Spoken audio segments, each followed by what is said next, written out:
வணக்கம் நண்பா. ஓபன் அப்படின்னு சொல்லிட்டு எலக்ட்ரிக் பைக் வந்து கேள்விப்பட்டிருப்பீங்க. இவங்களோட ஃபர்ஸ்ட் மாடலாக பார்த்தீங்க அப்படின்னா open roar and roar Z அப்படின்னு சொல்லிட்டு 2 வேரியண்ட் வந்து லான்ச் பண்ணியிருந்தாங்க.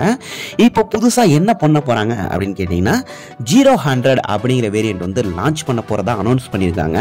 இது எதை வந்து டார்கெட் பண்ண போகிறாங்க அப்படின்னு கேட்டிங்கன்னா, இப்போ மார்க்கெட்டில் இருக்கிற 100cc பைக்லாம் இருக்குது இல்லையா, உதாரணத்துக்கு பார்த்தீங்கன்னா ஸ்ப்ளெண்டர் எடுத்துக்கலாம், அடுத்து பஜாஜில் ஒரு சில வண்டிகள்லாம் இருக்கும் இல்லையா, இது எல்லாத்துலேயும் வந்து டார்கெட் பண்ணுற மாதிரியான ஒரு செக்மெண்ட்டில் வந்து கொண்டு வர போறாங்க. அது மட்டும் இல்லாம ஒரு அண்டர் 1 லேக்ல கொண்டு வர போறாங்க. இதோட பேட்டரி பேக் வந்து LFP-ஆ இருக்கும் அப்படின்னு சொல்லிட்டு தகவல் கிடைச்சிருக்கு.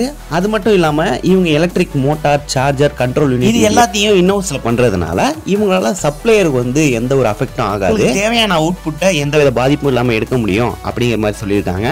இந்த வண்டியோட லான்ச்சிங் வந்து எப்போ எதிர்பார்க்கலாம் அப்படின்னு கேட்டிங்கன்னா, இந்த 2025 ஹாஃப் இருக்கு இல்லையா, அதாவது 6வது மாதம் அப்படின்னா 7வது மாதம் இந்த மாதிரி டைமில் வந்து ரிலீஸ் ஆகிறதுக்கு வாய்ப்புகள் இருக்குது. Tier 1 and Tier 2 சிட்டிஸ்லாம் பார்த்தீங்க அப்படின்னா ஃபர்ஸ்ட் லான்ச்சிங்காக இருக்க போகுது. அது மட்டும் இல்லாமல் இன்னும் 100 ஷோரூம்ஸ் வந்து எக்ஸ்ட்ராவாக லான்ச் பண்ண போகிறதாகவும் சொல்லியிருக்காங்க.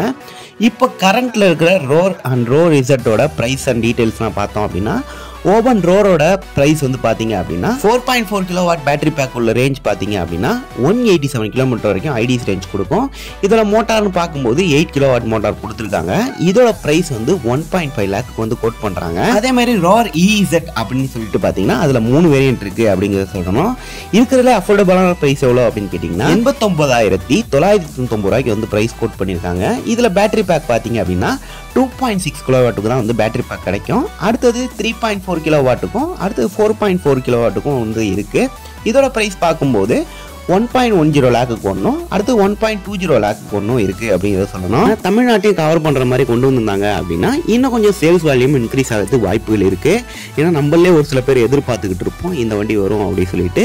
பெரிய லெவலில் தமிழ்நாட்டு பக்கம் ரீச் இல்லை அப்படிங்கிறத சொல்லணும். ஜஸ்ட் இந்த தகவலை சொல்கிறதுக்காக தான் இந்த வீடியோ பிடிச்ச மறக்காம லைக் பண்ணுங்கள். இது மாதிரி அடுத்த வீடியோவில் பார்க்கலாம். See you later.